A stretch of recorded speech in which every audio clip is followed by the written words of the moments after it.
4 videos in 4 weeks. Haven't missed a week. Let's talk about it. If you're new around here, my name is Larry G. I'm a creator. For the last 4 weeks, I have consistently uploaded 1 video every week on this YouTube channel. If you check out my videos, you'll see that I have a very on-off relationship with YouTube. We've been through some things. I've been on and off this platform for well over 10 years at this point. What makes this time special is I'm committing to this singular thing. The thing that I learned about myself last year is that if I choose one thing, if I pick one thing to commit to, I can do it. Last year, it was a photo project where I went out and took pictures and posted 10 on Instagram every week, and I did that for 6 months. And that was really special, and it really showed me what I'm capable of when I put the time and effort and energy into something. Instead of pursuing 5 million things like everyone else does every year, I decided to hone in on one, and truthfully, it has been difficult. As a multi-passionate creative, I often find myself not getting distracted by shiny object syndrome, but I have many passions and many talents and many interests. And it is very easy for me to be swayed by one of my other creative pursuits, especially when you get discouraged or it's just not as exciting as it was in the very beginning. All that to say, this is video number 5. This is not the video I thought I would be making for number 5, but it is the video nonetheless. So here are a couple lessons that I've learned outside of that initial one for posting 4 straight weeks on YouTube. Lesson number 1, all of the people who told you to batch create and create content beforehand, they're right. Yeah, you wanna go ahead and do that. Creating content every week, editing that video every week, doing that is not sustainable in my opinion. You know, sometimes life happens, things come up, appointments running long, you get tired, you get sick, anything could happen. So I think if you want to stay consistent, you're gonna wanna go ahead and batch create some of that content. The caveat or side lesson to all of that is I'm actually not a huge fan of scheduling videos. I don't know what it does to the platform. I am not the YouTube expert, do not quote me, but I'm not a huge fan of scheduling content super far out ahead.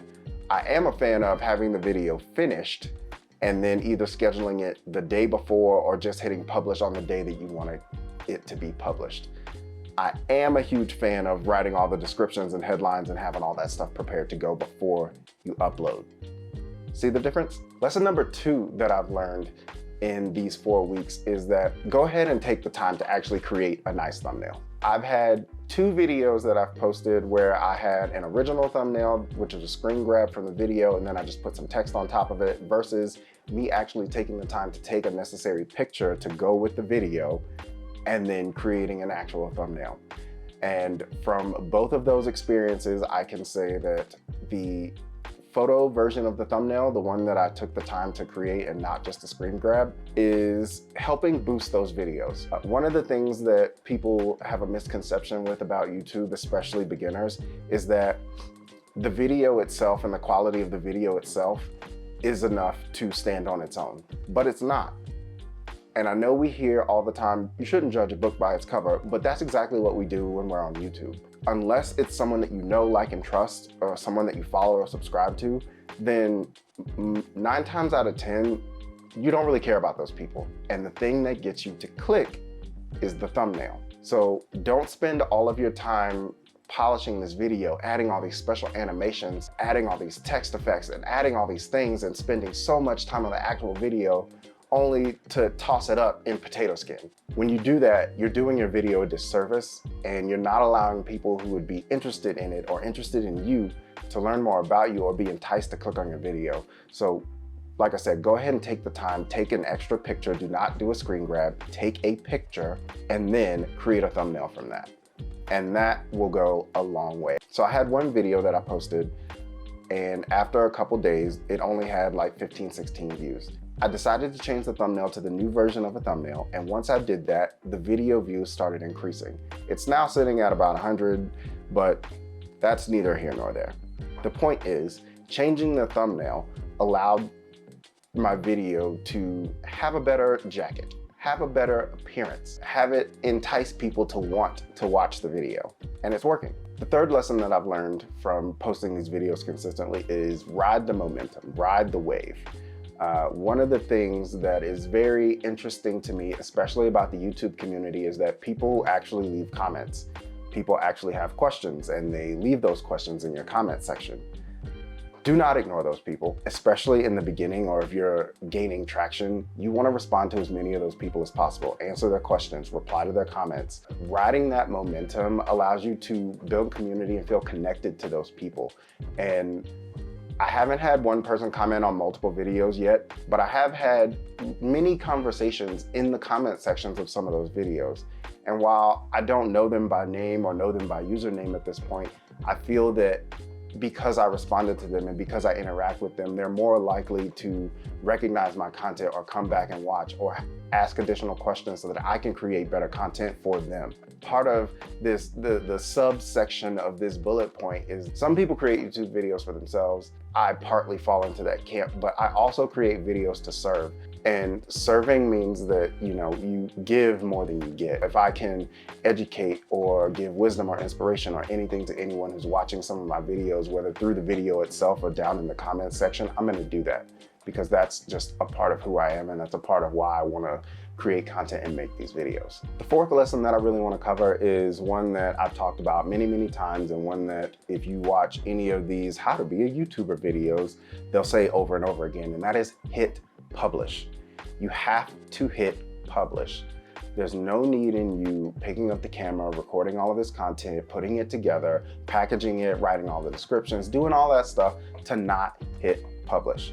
It doesn't have to be perfect. It doesn't have to have all the flashy things that everyone else does. You'll see my videos, I don't even have like flashy transitions. I don't have anything. I might have a film burn in the beginning, and I might throw up some pictures every now and then, but I am not going over the top or spending extra exuberance amount of time on this because I don't have it. So what I have is the knowledge and the know-how and the skill to be able to create these videos and talk to the camera, talk to you guys, and that's enough. If you're in the YouTube space and you're watching some of these videos about the culture of YouTube and how things are changing, it's that people are seeking authenticity. That's why TikTok is winning. It's more authentic.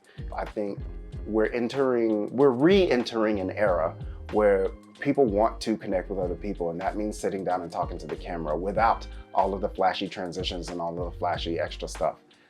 We'll see how this video does. I don't know, but I think this video is helpful for people who are interested in going on this journey. And now that I've given you all of those lessons, I want to go over just a few stats.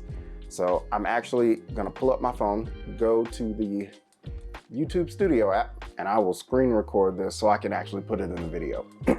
I know I said I wasn't gonna do flashy stuff, but I think this is warranted.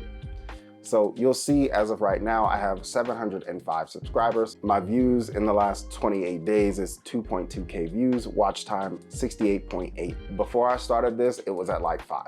So my latest video, not this one, the one right before it, 114 views, 8 likes, 4 comments. 2 of those are me responding to people. The video that did the best in January was why purchase a Sony ZV-E10 in 2024. You'll see it had 1.5K views, 44 likes, 17 comments. So that's kind of what I'm looking at. And then if we switch over to the overview, this is one of the things that people care about. I gained 21 subscribers in January. The last thing that I want to leave you with is, while you may be paying attention to numbers and while numbers may be something to motivate you, I encourage you to continue to create without paying explicit attention to the numbers. Numbers are nice, but the quality and the information that you put out is more important in my eyes. It's more important to me. That's why it doesn't really bother me when videos don't break 100 views, because I know that I'm hitting people who care. I'm hitting people who want to watch and want to consume, and my message will get to who it needs to get to. The numbers are nice. I would love to be able to make some extra money from this, but my mission and my goal and the reason that I'm doing this is to help other people. And if that means that I'm making content for 5 or 10 people, but they're really getting value out of it, then that's what resonates with me. because I know that those 5 or 10 people who get that value will take it back, use it, and make their lives even better. And that's enough for me. Those are things that I learned in the first month of 2024, posting consistently on YouTube. Hopefully I can keep this up. The next video probably will not be just a talking head. I'll try to do something fun. But that's all I have for today. Thank you so much for watching. If you enjoyed this video, I would appreciate a comment down below or a thumbs up. If you're so inclined, please hit the subscribe button. I'm making these videos every week, and I would love to have you along this journey with you. My name is Larry G, and I will see you guys in the next one. Peace.